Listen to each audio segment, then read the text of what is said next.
WhatsApp YouTube, welcome back to my YouTube channel.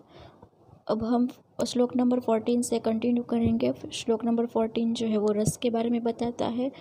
हमारे आयुर्वेद में आचार्य चरक ने और सुश्रुत ने 6 टाइप ऑफ रस माना है। तो यहाँ पर हम पहले श्लोक पढ़ लेते हैं। रसा स्वादु अम्ल लवण तिक्त उष्ण कषायकाः षड्द्रव्यम आश्रितस्ते च यथा पूर्वम बलवः। यानी कि आयुर्वेद शास्त्र ने 6 टाइप्स ऑफ रस को माना है। स्वादु मधुर रस यानी कि स्वीट रस, अम्ल सॉर रस, लवण वो सॉल्टी रस मीठा नमक वाला, तिक्त रस यानी कि कड़वा रस, उष्ण रस कटु रस, उष्ण को कटु रस भी कहते हैं तो वो तीखा रस, कषाय यानी कि तूरा रस उसको माना है। ये षड नीचे की लाइन में बताया कि ये षड रस जो है वो द्रव्य में आश्रित होते हैं, यानी कि सीधा कोई रस अवेलेबल नहीं है, वो द्रव्य में आश्रित कोई भी द्रव्य हो उसमें वो रस आश्रित होते हैं। तो ये द्रव्य आश्रितास्ते का मीनिंग है। फिर आगे बताया है कि यथा पूर्वम बलवः। यथा पूर्वम बलवः का मतलब होता है कि मतलब जो पहला है उसका बल ज़्यादा, यानी कि यथा मतलब जो पहला, जो यथा का मतलब जो, पूर्वम यानी कि पहला, और बलवः यानी कि शक्तिशाली। तो पहला रस है स्वादु यानी कि मधुर रस है, वो सबसे शक्तिशाली रस है। उसके बाद अम्ल, उसके बाद लवण, उसके बाद तीत और उष्ण, और कम शक्तिशाली कम बलवान है वो कषाय रस है। ऐसे आपको समझना है। और इसका पंचभौतिक जो विघटन है, यानी कि कौन कौन से महाभूत से कौन कौन सा रस बना है वो हम अभी देख लेते हैं। अब हम 6 रस का पंचभौतिक संगठन देखेंगे। तो पहले मधुर रस है। मधुर रस पृथ्वी और जल महाभूत से बना है, क्योंकि पृथ्वी और जल महाभूत वो गुरु गुण वाले हैं और मधुर रस भी गुरु गुण वाले हैं। अगर मधुर रस का कॉम्बिनेशन मतलब कि मधुर रस बनाना हो तो 2 गुरु गुण वाली चीज़ तो होनी ही चाहिए। तो पूरे 5 भौतिक जो पंच महाभूत है उसमें पृथ्वी और जल महाभूत ही ऐसे है कि वो गुरु गुण वाले हैं। तो मधुर रस है वो पृथ्वी और जल महाभूत से ही बन सकता है। और दूसरा ये है कि मधुर रस है वो ठंडा है, यानी कि शीत गुणधर्म वाला है, तो तेज महाभूत उनमें इन्वॉल्व नहीं होगा। और वो भारी है तो वायु महाभूत इन्वॉल्व नहीं होगा, और वायु और आकाश महाभूत इन्वॉल्व नहीं होगा। इसीलिए 5 महाभूत से पृथ्वी और जल महाभूत ही उनमें इन्वॉल्व होगी। नेक्स्ट है अम्ल रस। तो अम्ल रस है वो पृथ्वी और तेज महाभूत से बनता है। ये आचार्य चरक ने बताया और आचार्य सुश्रुत ने बताया है कि जल और तेज महाभूत से अम्ल रस की उत्पत्ति होती है। अब आचार्य चरक ने पृथ्वी और तेज महाभूत क्यों बताया, वो उन्होंने क्लिनिकल ऑब्जर्वेशन थ्रू बताया है कि उन्होंने पेशेंट में देखा कि पृथ्वी और तेज महाभूत अम्ल रस में आते हैं, अम्ल रस में प्रधान है, उस हिसाब से उन्होंने कहा है। तो उसका कोई डिस्क्रिप्शन नहीं अवेलेबल है। फिर लवण रस जल एंड तेज महाभूत से बना है, वो भी आचार्य चरक अकॉर्डिंग है और आचार्य सुश्रुत अकॉर्डिंग है कि लवण रस है वो पृथ्वी और तेज महाभूत से बना है। उसका भी कोई डिस्क्रिप्शन नहीं है, वो भी ऑब्जर्वेशन लेवल पर ही बना है। नेक्स्ट है कटु रस। कटु रस है वो वायु और तेज महाभूत से बना है, क्योंकि कटु रस है वो हल्का रस है, इसीलिए उसमें वायु डोमिनेंट है। और कटु रस यानी कि तीखापन वाला रस, तो तेज महाभूत यानी कि अग्नि महाभूत तो आना ही है। नेक्स्ट है तिक्त रस। ये 6 रसों में से तिक्त रस है वो सबसे ज़्यादा लो है, मीन्स लघु है, यानी कि उसका जो वज़न है बहुत ही कम है, लाइट ये रस है। तो वो आकाश महाभूत, ये 5 महाभूत में सभी महाभूत में से आकाश महाभूत है वो सबसे लाइट महाभूत है, और उसके बाद वायु। तो सबसे लाइट बनाने के लिए ये 2 महाभूत ही इन्वॉल्व हो गए। ऊपर से तिक्त रस है वो अग्नि महाभूत डोमिनेंट नहीं है, यानी कि वो जलन पैदा नहीं करता है, वो शीत है, इसीलिए उसमें तेज महाभूत भी नहीं आएंगे। और पृथ्वी और जल महाभूत तो आएगी ही नहीं, क्योंकि तिक्त रस है वो सबसे लाइट रस है। नेक्स्ट रस है कषाय रस। कषाय रस है मधुर रस के बाद का हैवी रस है, तो उसमें पृथ्वी महाभूत तो होना ही है। और मधुर उसमें कोई भी गीलापन नहीं है, वो रुक्ष रस है, इसीलिए जल महाभूत नहीं आएगा। कोई भी ऐसे जलाने वाला है उसमें गुणधर्म नहीं है, इसलिए तेज महाभूत नहीं आएगा। और बस वायु महाभूत है उसमें, क्योंकि वो रुक्ष गुण है इसलिए रुक्ष रस है इसलिए वायु महाभूत तो आएगा इसमें।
नेक्स्ट पॉइंट है रस के दोषों पे इफ़ेक्ट। जब हम नॉर्मल क्वांटिटी में रस इंटेक करते हैं तो वो दोषों को नॉर्मल स्टेट में बनाए रखते हैं, लेकिन जब हम कोई भी रस हद से ज़्यादा यानी कि हाई क्वांटिटी में लेते हैं तो वो कोई दोषों को वृद्धि करेगा और कोई दोषों के क्षय करेगा। इसीलिए हमें सभी 6 रस है वो नॉर्मल स्टेट में लेने चाहिए। पहले देखते हैं मधुर रस। तो मधुर रस है वो कफ की वृद्धि करेगा और वात और पित्त का क्षय करेगा। कैसे? तो कि मधुर रस है उसमें मधुर रस के प्रॉपर्टीज़ है वो स्निग्ध, गुरु एंड शीत है। सिमिलरिटी कफ के प्रॉपर्टीज़ से है, तो वो सामान्य से सामान्य की वृद्धि करेगा। यानी कफ और मधुर रस है उनका प्रॉपर्टीज सेम है। जब हम मधुर रस ज़्यादा लेंगे तो ऑब्वियसली कफ ही उसका सेम प्रॉपर्टीज़ वाला है तो वो ही बढ़ेगा। और वात एंड पित्त है वो उसके विरुद्ध वाली प्रॉपर्टीज़ है। यानी कि मधुर रस में क्या है तो स्निग्ध और गुरु और शीत है। तो वात में रुक्ष, चल और शीत है, लेकिन वात में स्टिफनेस वाला शीत है, इसीलिए वो वृद्धि नहीं करेगा, क्योंकि मधुर रस में जो शीत है वो थोड़ा द्रवित शीत है, इसीलिए वो जो कफ में शीत है उसकी वृद्धि कर पाएगा। नेक्स्ट है पित्त के जो प्रॉपर्टीज़ है वो उष्ण एंड तीक्ष्ण है, जबकि मधुर रस में तो स्निग्ध है, गुरु और शीत है, तो वो पित्त से विरुद्ध हुई है, तो वो पित्त का शमन करेगा। नेक्स्ट है अम्ल रस। अम्ल रस में क्या है तो पित्त एंड कफ की वृद्धि होगी और वात का क्षय होगा। कैसे? क्योंकि अम्ल रस की प्रॉपर्टीज़ है वो स्निग्ध एंड उष्ण है, जो सिमिलरिटी करती है पित्त एंड कफ से।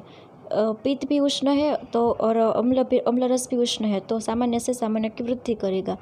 और स्निग्ध है कफ और अम्ल रस भी स्निग्ध है, लेकिन यहाँ पर अम्ल रस है वो अग्नि प्रधान है, इसलिए कफ के शीत गुण से शीत गुण का पिघलना स्टार्ट हो जाएगा। जबकि शीत गुण और हिम गुण है वो पहले तो जमा रहता है बॉडी में, लेकिन जब अग्नि आती है यानी कि अम्ल रस आता है तो वो पिघलना शुरू हो जाता है, इसलिए उस प्रकार से वृद्धि होगी। इसकी क्वांटिटी में वृद्धि नहीं होगी, लेकिन वो पिघलता है, इस हिसाब से उसकी वृद्धि होगी। और वात का तो रुक्ष, चल ऐसा गुण है जो अम्ल रस से बहुत ही डिफरेंट है, इसलिए उसका ह्रास होगा। नेक्स्ट है लवण रस। लवण रस के कफ एंड पित्त की वृद्धि होगी और वात का क्षय होगा, क्योंकि लवण रस की प्रॉपर्टी है उष्ण एंड तीक्ष्ण और स्निग्ध, जो और कफ एंड पित्त से सिमिलर करती है और वात से विशेष है। इसमें भी कफ क्या अम्ल रस की जैसा ही है कि लवण रस में उष्णता है तो अग्नि आई, इसीलिए कफ का शीत गुण जो है वो पिघलना शुरू हो जाएगा, इसलिए कफ पिघलेगा और बॉडी में उसकी क्वांटिटी बढ़ेगी। एंड पित्त है वो लवण रस में तो उष्ण तीक्ष्ण गुण है, जो पित्त की ही सिमिलरिटी के गुण है, तो पित्त तो ऑब्वियसली बढ़ेगा ही। एंड वात जो है उसका तो रुक्ष गुण है और शीत गुण है, तो वो कम हो जाएगा। नेक्स्ट, बाकी के 3 रसों की दोषों पर इफेक्ट। तो कटु रस जो है वो वात एंड पित्त को बढ़ाएगा और कफ को कम करेगा, क्योंकि कटु रस जो है उसकी प्रॉपर्टीज़ क्या है, तो कि वो रुक्ष है, लघु और उष्ण है। जबकि वात और पित्त, पहले तो वात है वो भी रुक्ष और लघु है, और पित्त जो है वो उष्ण एंड तीक्ष्ण है। तो और दूसरी बात कि कटु रस जो है वो अग्नि प्रधान और वायु प्रधान महाभूत से बनता है। तो वात और पित्त तो ऑब्वियसली बढ़ेंगे ही, और कफ जो है वो पहले तो अग्नि से बढ़ेगा, अग्नि से पिघलेगा, इसकी वजह से शरीर में बढ़ेगा, लेकिन वात भी मौजूद है, तो वात की वजह से वो वात जो है वो कफ को एब्जॉर्ब कर लेगा, तो अल्टीमेटली कफ जो है वो कम हो जाएगा। नेक्स्ट है तिक्त रस। तिक्त रस जो है वात को बढ़ाएगा और पित्त एंड कफ को कम करेगा, क्योंकि तिक्त रस है वो सबसे हल्का रस है 6 रसों में से, और उसके महाभूत है उसमें तो वायु और आकाश महाभूत है जो हल्के हैं, जो वात को ही बढ़ा पाएगी, और उसके गुण है रुक्ष एंड लघु एंड शीत है, तो वात के ऐसे ही गुण है, तो वात को ही बढ़ा पाएगा। पित्त को और कफ को कम करेगा, क्योंकि तिक्त रस में ना कि जल महाभूत है, पृथ्वी महाभूत है, ना ही तो अग्नि महाभूत है, इसीलिए वो पित्त और कफ को नहीं बढ़ा पाएगा, उसको कम कर सकता है वो। नेक्स्ट है कसाई रस। कसाई रस है वो वात को बढ़ाएगा, पित्त एंड कफ को कम करेगा, क्योंकि उसमें भी कोई भी अग्नि महाभूत या जल महाभूत नहीं है। पृथ्वी महाभूत है, लेकिन एक अकेले पृथ्वी महाभूत से कफ की वृद्धि नहीं होगी, साथ में जल महाभूत होने चाहिए, क्योंकि कफ में स्निग्ध गुण भी है जो जल की वजह से आता है, और अग्नि प्रधानता नहीं है, इसलिए पित्त भी नहीं बढ़ पाएगा, इसलिए वात दोष ही है एक बढ़ पाएगा उस कषाय रस की वजह से। नेक्स्ट, धातु का भी साथ में ले लेते हैं कि धातु पर क्या इफेक्ट होगी। तो मधुर रस की वजह से धातु वृद्धि होगी, क्योंकि मधुर रस है वो पोषण युक्त रस है, उसकी वजह से शरीर में भारीपन आएगा और धातु की वृद्धि होगी। अम्ल रस से धातु का क्षय होगा, क्योंकि वो अग्नि प्रधान रस है, इसीलिए सभी धातु में अग्नि की वजह से वो धातु को सोख लेगा। नेक्स्ट है लवण रस। लवण रस की वजह से भी धातु का क्षय होगा, क्योंकि सेम प्रोसेस अम्ल रस की ही है। कटु रस की वजह से भी धातु का क्षय होगा, क्योंकि अग्नि प्रधान है वो और रुक्ष है, इसीलिए वो ज़्यादा क्वांटिटी नहीं ला पाएगा, धातुओं की पोषण नहीं कर पाएगा, नरिशमेंट नहीं कर पाएगा। तिक्त रस भी नरिशमेंट नहीं कर पाएगा धातु का, क्योंकि वो खुद ही रुक्ष और लघु रस है। कसाई रस भी धातु का नरिशमेंट नहीं कर पाएगा, क्योंकि वो भी एक वृक्ष जो रस है, इसीलिए वो धातु का क्षय करेगा। धातु का पोषण और धातु का नरिशमेंट सिर्फ मधुर रस ही कर सकता है, क्योंकि वो नरिशेबल है और उसमें स्निग्ध और गुरु गुण है जो धातु की वृद्धि कर सकते हैं। नेक्स्ट टॉपिक, रस की अग्नि पर इफेक्ट, यानी कि हम जब कोई रस इंटेक करते हैं तो उसकी अग्नि पर क्या इफ़ेक्ट होती है, इस हिसाब से हमें रस इंटेक करना चाहिए, तो अग्नि अपने पोजीशन में कैपेबल रह सके, इसकी वजह से हमें इंडाइजेशन की प्रॉब्लम ना आए, इसीलिए हमें रस की क्वांटिटी अग्नि पर डिपेंड होकर ही लेनी चाहिए। पहले है मधुर रस। मधुर रस की वजह से अग्नि मंद हो जाती है, क्योंकि मधुर रस में स्निग्ध गुण है, गुरु गुण है और शीत गुण है, जबकि अग्नि के गुण है उष्ण गुण, तीक्ष्ण गुण और लघु गुण। तो जब हम मधुर रस इंटेक करते हैं तब अग्नि पर एक प्रकार से लोड आ जाता है, तो अग्नि वो कैपेबल नहीं रहती है कि उसको डाइजेस्ट कर पाए, और डाइजेस्ट कर भी लेती है लेकिन बहुत ही टाइम लगाती है, इसीलिए उसकी वजह से मधुर रस की वजह से अग्नि मंद हो जाती है। नेक्स्ट है अम्ल रस। अम्ल रस में भी अग्नि प्रधान है और हमारे बॉडी में भी ये जठराग्नि अग्नि ही है, इसलिए सामान्य से वृद्धि होगी, इसलिए अग्नि प्रदीपन होगी। अग्निदीपन का मतलब होता है कि अग्नि प्रदीप्त हो जाना, अच्छी तरह से अग्नि उसकी कैपेबल पोजीशन में रहना, ताकि वो डाइजेशन कर सके। लवण रस में भी अग्नि प्रधान है, इसलिए अग्निदीपन होगा। कटु रस में भी अग्नि प्रधान है, इसलिए अग्निदीपन होगा। तिक्त रस है वो उसमें अग्नि प्रधान नहीं है, लेकिन वायु है, वायु का रुक्ष गुण है इसमें और वायु का लघु गुण भी है, तो वो अग्नि क्या सामान्य हुआ, तो सामान्य से सामान्य की वृद्धि होगी। नेक्स्ट है कषाय रस। कषाय रस मंदाग्नि करेगा, क्योंकि कषाय रस में वायु तो है लेकिन पृथ्वी ज़्यादा मात्रा में है, इसीलिए पृथ्वी वाला जो कषाय रस है वो अग्नि पर लोड बनाएगा, इसीलिए उसकी मंदाग्नि करेगा अग्नि की। इस हिसाब से हमें अग्नि की क्षमता देखकर ही मधुर रस, अम्ल रस आदि रस का इंटेक करना चाहिए, ताकि हमारी अग्नि जो है वो कैपेबल रह सके। इस वजह से ही क्लिनिकल में देखें तो मंदाग्नि आ जाती है कि सब लोग ज़्यादा मिठाई खा लेते हैं। तो पहले तो आगे आएगा अष्टांग हृदय में कि किस प्रकार से भोजन करना चाहिए, कि पहले मधुर रस वाला खाना चाहिए, बाद में अम्ल रस, लवण रस और कटु रस वाला खाना चाहिए। और तिक्त रस और कषाय रस तो कम ही होते हैं हमारे डाइट में, क्योंकि पहले जब हम मधुर रस वाला खाना खा लेते हैं तब हमारी अग्नि की क्षमता थोड़ी कम होती है, लेकिन हम बाद में अम्ल, लवण और कटु रस वाला खाते हैं तो थोड़ी हमारी क्षमता बढ़ पाती है। इसकी वजह से पहले मधुर रस वाला भी पचा पाती है, बाद में अम्ल, लवण और कटु रस वाला खाना खाया वो भी पचा पाती है। जब हम लास्ट में मधुर रस डेजर्ट के तौर पे खाते हैं तो वो सारा इंडाइजेशन कर देती है, सारा अग्नि जो है वो मंद कर देती है, तो कुछ भी नहीं पचता। इसलिए आयुर्वेद कहता है कि पहले मधुर रस खाना खा लेना चाहिए, बाद में अम्ल, लवण और कटु खाना चाहिए। अब नेक्स्ट श्लोक है शमनम कोपनम स्वस्थहितम द्रव्यमिति त्रिधा। मीन्स के 3 टाइप के द्रव्य होते हैं, एक शमन वाला द्रव्य, एक कोपन द्रव्य और स्वस्थहित द्रव्य। शमन द्रव्य है वो दोषों धातु सभी को शमन करता है। कोपन वाला द्रव्य है वो दोष धातु एक्सेट्रा को कोपन करता है, यानी कि एग्रेवेटेड करता है। और स्वस्थहित द्रव्य जो है वो दोषों और धातु को सम अवस्था यानी कि बैलेंस कंडीशन में बनाए रखते हैं। तो पहले हम शमन अवस्था वाले एग्जाम्पल्स देख लेते हैं कि शमन द्रव्य जो है वो तेल, सर्पी और मधु है। तेल है वो वात का शमन करता है, सर्पी जो है वो पित्त का शमन करता है, और मधु यानी कि हनी जो है वो कफ का शमन करता है। फिर कोपन वाले द्रव्य, कठोल जो है वो वात का कोपन करता है, वात को एग्रेवेट करता है। अम्ल उष्ण वाली चीज़ है, यानी कि मरीच है, पिपली है, उष्ण तीक्ष्ण वाली जो कोई भी चीज़ें होती है वो पित्त को कोपित करती है, पित्त को एग्रेवेट करती है। और गुड़ जो है वो कफ को एग्रेवेट करता है। नेक्स्ट है स्वस्थहित द्रव्य। स्वस्थहित द्रव्य यानी कि जो रेगुलर खाने पर भी हमें कोई भी इफ़ेक्ट ना हो, कोई भी दोषों की इफ़ेक्ट ना हो, धातु की इफ़ेक्ट ना हो, इसे स्वस्थहित द्रव्य कहते हैं।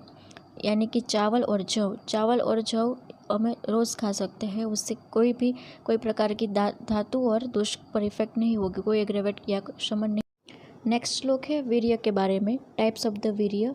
उष्ण शीत गुणोत्कर्षात्र वीर्यम द्विधा स्मृतम। यानी कि वीर्य जो है वो 2 टाइप्स के होते हैं, उष्ण वीर्य और शीत वीर्य। वीर्य का मतलब होता है कि जब हम कोई भी द्रव्य इंटेक करते हैं उसका डाइजेशन हो जाए, उसके बाद वो द्रव्य के का बॉडी पर क्या इफ़ेक्ट होगा, उष्ण इफ़ेक्ट होगा या शीत इफ़ेक्ट होगा। यानी कि जब कोई भी द्रव्य जो बाहर से शीत लगता हो, ज़रूरी नहीं वो शीत ही हो, उसकी अग्नि के साथ कांटेक्ट होते ही वो उसका गुण जो है, वास्तविक गुण, उसकी इफ़ेक्ट दिखा देता है। जैसे कि बर्फ़ जो है वो शीत दिखती है बाहर से, लेकिन उसकी अग्नि पर इफ़ेक्ट अग्नि के साथ कांटेक्ट होते ही उसकी इफ़ेक्ट चेंज हो जाती है, उष्ण बन जाता है। इसे वीर्य कहते हैं। तो आचार्य चरक ने 2 टाइप्स के वीर्य बताए हैं। वीर्य पर कई सारे थियोरीज है कि अष्टवीर्य, 2 वीर्य, 10 प्रकार के वीर्य, ये सभी, लेकिन आचार्य चरक के अल्टीमेटली 2 टाइप्स के ही वीर्य बताए हैं, क्योंकि जगत जो है, विश्व है, वो सोम और सूर्य से बना है, यानी कि चंद्र और सूर्य से। इसीलिए उसकी इफ़ेक्ट भी शीत और उष्ण ही होगी।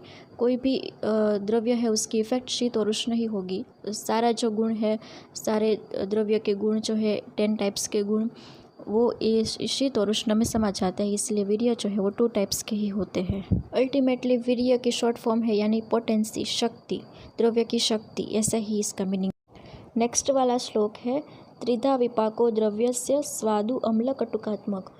यानी द्रव्य के 3 टाइप्स के विपाक होते हैं, मधुर विपाक, स्वादु विपाक इसे कहते हैं, और अम्ल विपाक और कटु विपाक।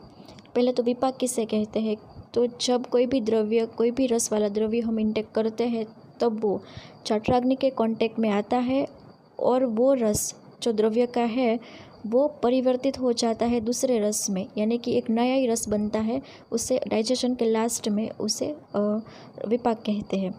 तो 3 टाइप्स के विपाक है, और हमारे 6 टाइप्स के जो रस है वो अल्टीमेटली डाइजेशन के बाद 3 टाइप के विपाक में कन्वर्ट हो जाते हैं। तो पहले मधुर विपाक जो है उसमें मधुर और लवण रस जो है वो कन्वर्ट होते हैं। अम्ल विपाक है उसमें अम्ल ओनली एक रस ही कन्वर्ट होता है, और कटु विपाक जो होता है उसमें कटु, तिक्त एंड कषाय रस है वो कन्वर्ट होते हैं। जब हम कोई मधुर रस वाली चीज़ खाते हैं तब वो मधुर रस डाइजेशन में जठराग्नि के कांटेक्ट में आता है, उसके बाद वो मधुर विपाक में कन्वर्ट हो जाता है। देन उसी प्रकार जो लवण रस है वो पहले तो लवण होता है, लेकिन जब डाइजेशन के बाद वो मधुर विपाक में कन्वर्ट हो जाता है। अम्ल रस जो है डाइजेशन के बाद अम्ल विपाक में कन्वर्ट हो जाता है। और कटु तिक्त कषाय रस वाली चीज़ वस्तु है जो जठराग्नि के कांटेक्ट में आते ही जठराग्नि के कांटेक्ट के बाद डाइजेशन के बाद कटु विपाक में कन्वर्ट हो जाते हैं। इस प्रकार विपाक जो है वो बनते हैं और विपाक की भी हमारी बॉडी पर इफ़ेक्ट होती है, वो आप आगे पढ़ेंगे। विपाक वाले श्लोक तक रखते हैं। नेक्स्ट श्लोक से हम नेक्स्ट पार्ट में कंटिन्यू करेंगे। अगर आपको कोई क्वेरी हो, क्वेश्चन हो तो कमेंट बॉक्स में लिख सकते हैं। अदरवाइज़ वीडियो पसंद आया हो तो वीडियो को लाइक, शेयर एंड सब्सक्राइब ज़रूर कीजिएगा। Thanks for watching.